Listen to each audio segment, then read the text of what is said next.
Buenos días, me da mucho gusto continuar con estas reflexiones de liturgia que cada vez están más buenas. Cada vez voy comprendiendo más. Bien, como siempre, con nuestra invocación a la Santísima Trinidad, con unos segundos de silencio.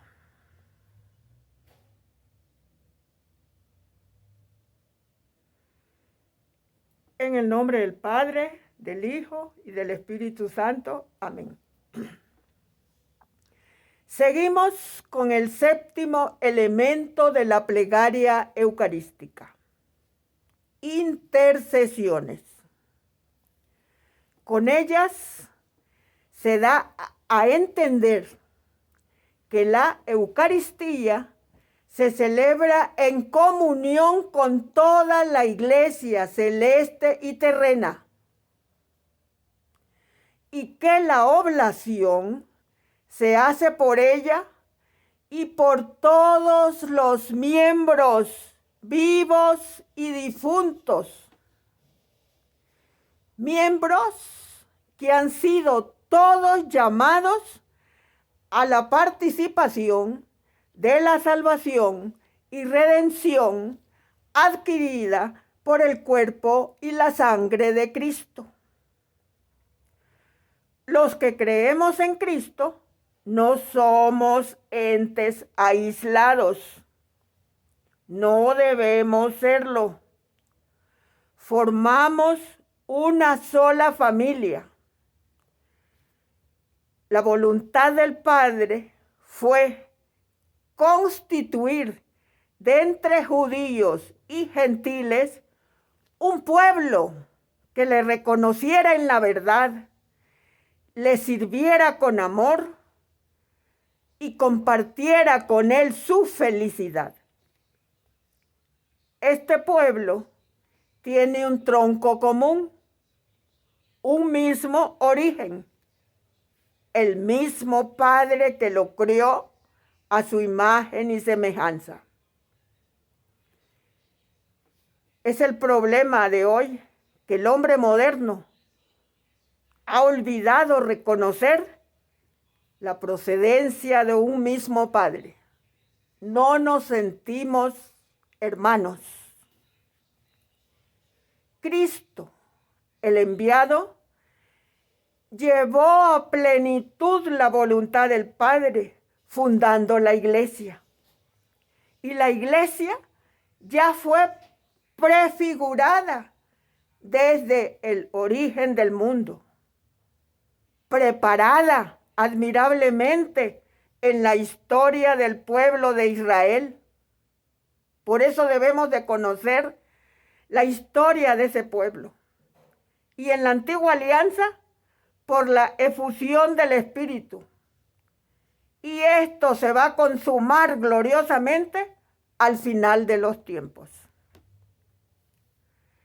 En las intercesiones, la Iglesia, ahora peregrina, se asocia a aquella Iglesia celeste, se encomienda a la voluntad del Padre. Y vean qué hermoso.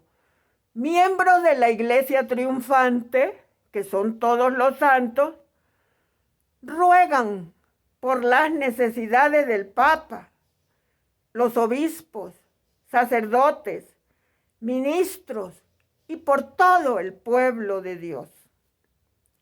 También suplica por algunas intenciones particulares. ¿Ven qué hermoso? Cuando nosotros encargamos una misa o hacemos una intención, los mismos miembros de la Iglesia triunfante, es decir, todos los santos, San Agustín, San Pedro, San Pablo, ruegan por esa intención que nosotros hemos hecho. La Iglesia recuerda con especial piedad a los hermanos que se durmieron en Cristo, que nos han precedido al seno del Padre, y se purifican para entrar en la posesión del reino preparado desde la creación del mundo. Son nuestros fieles difuntos a quienes se les ayuda con las oraciones de la Santa Iglesia, con el sacrificio salvador. Entonces, la iglesia militante, que somos nosotros, la iglesia purificante, los que ya murieron, y la iglesia triunfante, son todos los santos, unidas en una misma alabanza y sacrificio, el más agradable al Padre. Vamos con el último elemento de la plegaria eucarística que le llamamos doxología final. Doxología es término griego, compuesto de doxa, gloria, y logos, palabra. Se podría decir que es un himno breve para aclamar la gloria de Dios. Esta doxología la encontramos al final de todas las plegarias eucarísticas. Es como la culminación gozosa de todas las maravillas que se han celebrado. El celebrante alza sobre el altar las ofrendas consagradas de pan y vino y proclama la doxología rezada o cantada según la celebración. Esta elevación pretende presentar al Padre para ofrecérsela, la gran víctima inmolada, Cristo, suprema expresión del honor y de la gloria debido a Dios. Es pues un gesto muy importante y expresivo, porque le estamos ofreciendo a Cristo crucificado en la cruz al Padre. Por eso separados, su cuerpo y su sangre. Después de haber dado gracias a Dios por todo el don de su amor, especialmente por el don de su Hijo, después de recordar y reproducir las palabras y los gestos del Señor en la última cena, y de ofrecerle y ofrecernos junto con Él, dice el sacerdote en nombre de toda la comunidad: por Cristo, con Él y en Él, a ti Dios Padre omnipotente, en la unidad del Espíritu Santo, todo honor y toda gloria por los siglos de los siglos.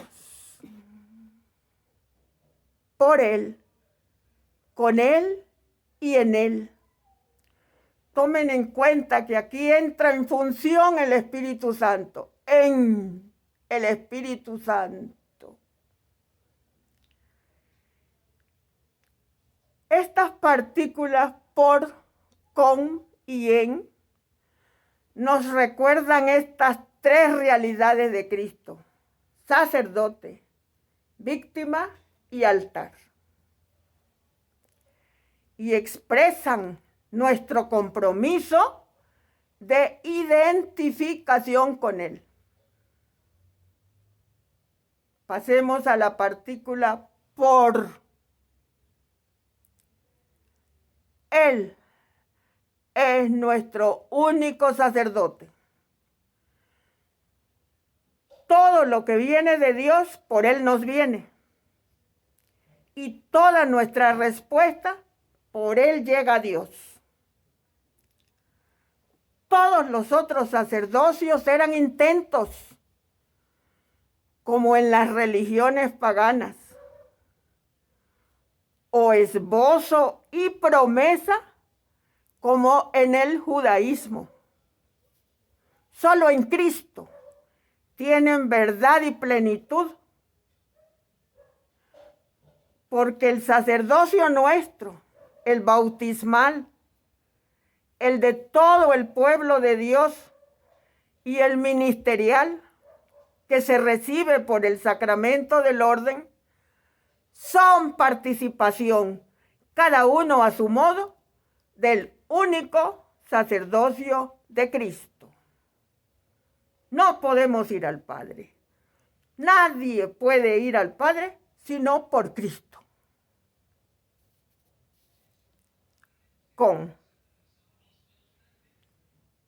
¿Qué podía ofrecer el hombre a Dios que le fuera agradable, que fuera de su categoría? El Padre nos ha dado su propio Hijo, en quien tiene todas sus complacencias. Nos ha identificado con Él. Ahora, con Cristo, nos podemos ofrecer al Padre. Ahora, nos ve a nosotros con su Hijo. Ahora, nuestras obras, por ser ofrecidas con las de Cristo, son verdaderamente agradables al Padre. Con Cristo damos la alabanza perfecta y con Cristo somos salvación para la humanidad.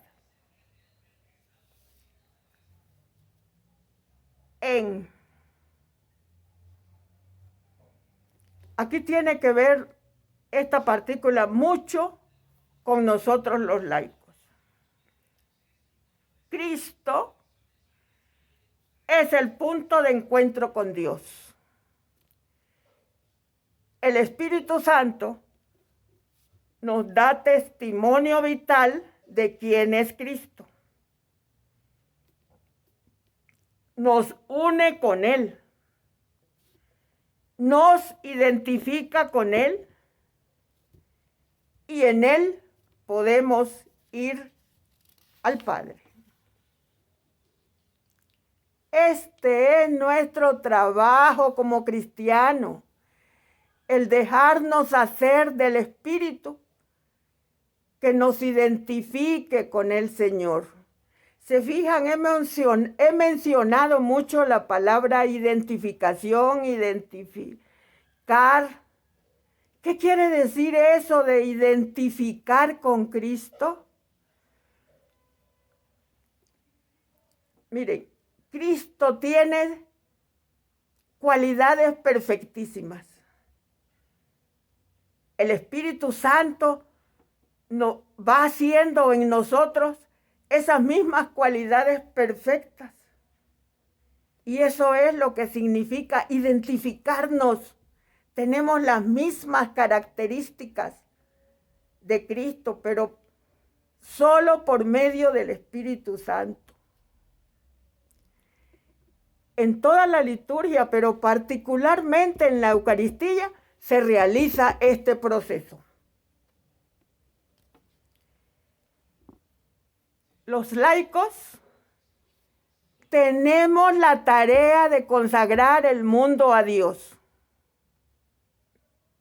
Es decir, si consagrar es ofrecer algo a Dios, nosotros ofrecemos a Dios el mundo entero.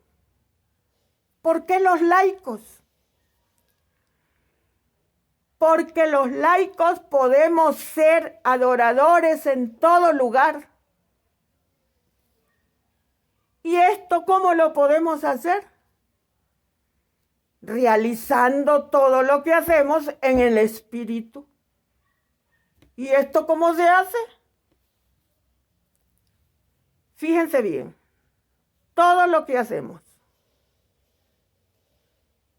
Oración, trabajos apostólicos, vida conyugal y familiar, el trabajo cotidiano. Todo debemos realizarlas en el Espíritu. O sea, todo lo que hago debe llevar algún fruto del Espíritu. Ejemplo, el gozo es un fruto del Espíritu. Pues el trabajo cotidiano que yo hago, debo realizarlo con alegría, con gusto, con amor. Amor es otro fruto del Espíritu. Con mi paga, yo llevo el sustento por amor a mis hijos. Lo comparto con mi esposo. Y si además puedo darle de comer a alguien que lo necesite, estoy siendo bondadosa, que es otro fruto del Espíritu. Incluso las molestias de la vida, si se sufren pacientemente, se convierten en hostias espirituales aceptables a Dios. Pues la paciencia es otro fruto del Espíritu. Debiéramos de interesarnos por conocer los frutos del Espíritu. Son 12.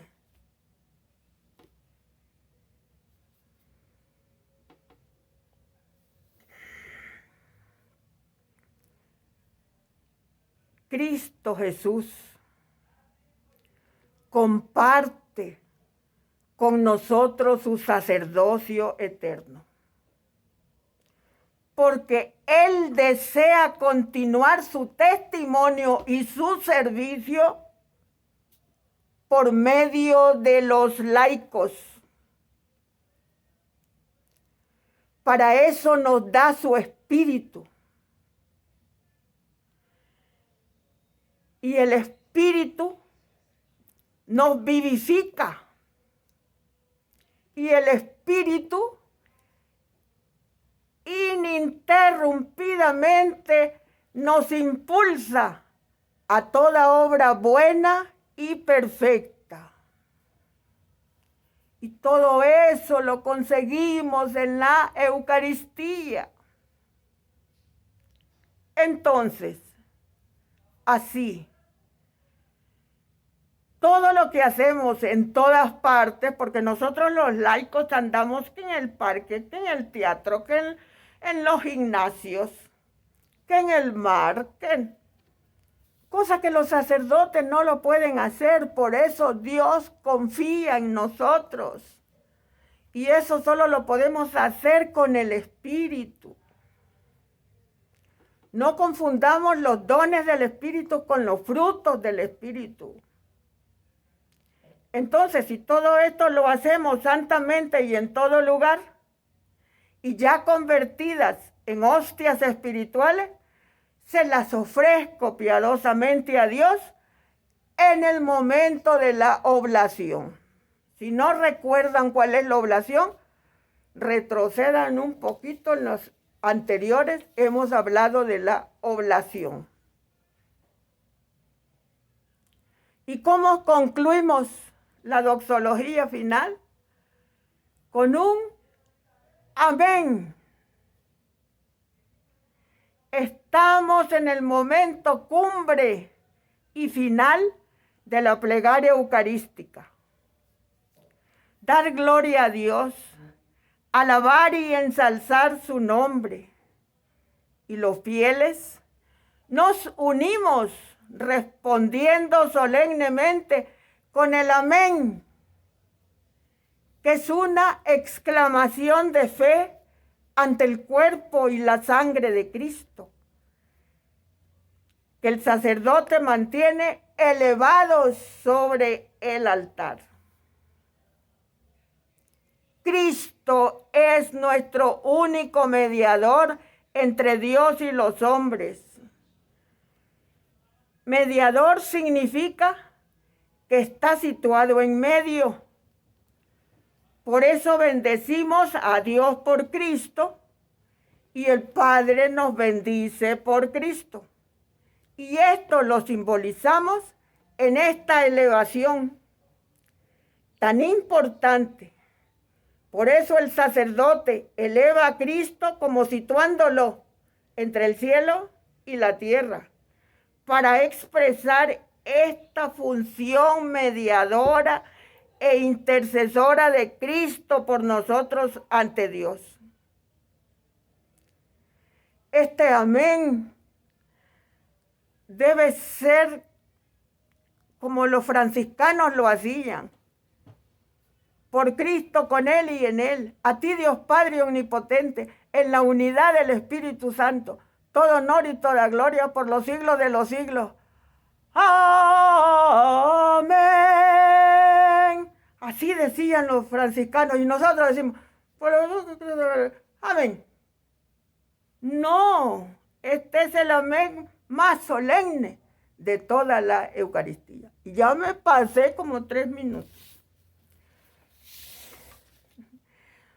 Nos despedimos con un dulce madre, no te alejes, tu vista de mí no apartes, ven conmigo a todas partes y sola nunca me dejes.